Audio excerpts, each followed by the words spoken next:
And so then the text continues and says, without ever reaching any boundary to suffering, one should yet strive and act, and the commentary brings in this meaning, to bring an end to suffering.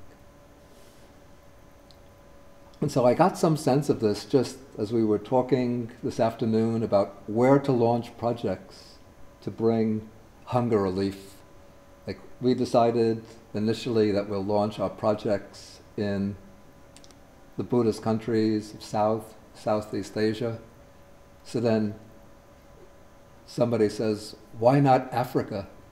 And we turn the attention to Africa and we see the Republic of the Congo, 5 million people killed over the last 10 years, hundreds of thousands of women raped as a kind of expression of hostility, as a way of inflicting vengeance upon the opponents. Areas in Africa exposed to drought, famine. Zimbabwe, people a few months ago were eating centipedes and scorpions, no other food. Then we turn the attention, somebody mentions Latin America. I don't know about the deep South America, but we look at the Caribbean, Central America, hunger there. Eastern Europe, Michael mentioned Eastern Europe, Moldova, Albania especially, it's a very poor country, Belarus. So many girls from these countries are going over to Western Europe in order to enter into prostitution, in order to earn money for their families. Many are being tricked also, but many go over voluntarily. Okay, and that is only the suffering due to hunger, but many other types of suffering. Children who are at the age of 7, 8, grabbed out of their homes, forced in Pakistan, forced to work in carpet factories.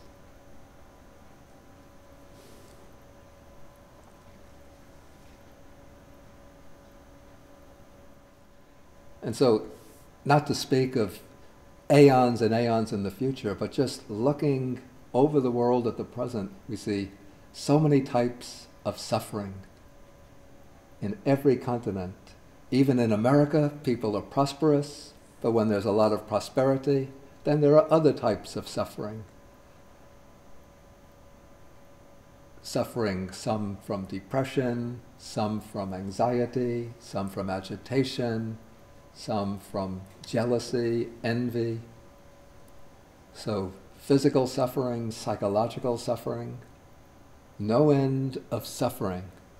And yet, as followers of the Buddha's path, we have to strive and act to make an end of suffering, to cultivate within ourselves, to make an end of our own bondage and suffering, but also to strive and work to lead others to freedom from suffering, and to lead them at whatever level is suitable according to their conditions. Those who are in poverty, let me lead out from poverty. Those who are ill, let me provide with medicines. Those who are anxious, let me provide with a sense of security and ease of mind.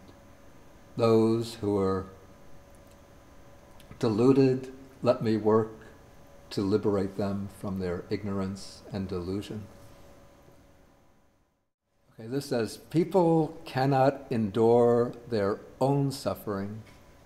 How then can they endure the sufferings of others? Okay, so ordinarily people cannot endure their own suffering, and so normally they wouldn't be willing to undertake the suffering of others.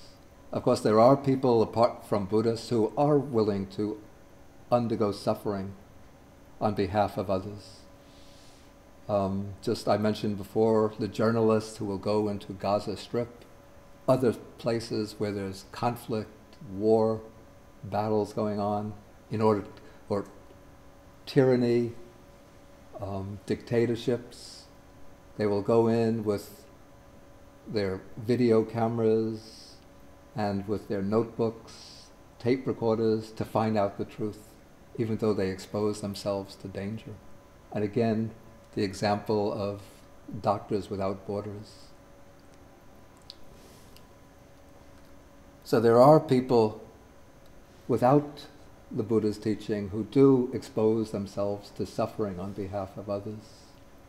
There was one case, her anniversary came just a few days, about a week ago. Her name was Rachel Corrie. She was a woman from the United States who went to the West Bank in Palestine. Yeah. She was part of a team which was protesting against the Israeli demolition teams, which were knocking down the buildings, the homes of Palestinians, in order to put up their own, to build their own settlements there. And she stood in front of the building, the home of the Palestinians, while the caterpillar, manned by an Israeli driver, was plowing towards the building. And she was standing with a bright jacket, waving in front of it, and then that caterpillar just ran right over her and killed her. But she had written many letters to her parents and to her friends describing the situation in the West Bank. And then these were all collected and turned into a drama called My Name is Rachel Corrie, which I think it was shown recently in the United States. Last year it was supposed to be shown in New York, at a theater in New York City, but then very close to the opening day, the play was cancelled. One could guess through external pressure.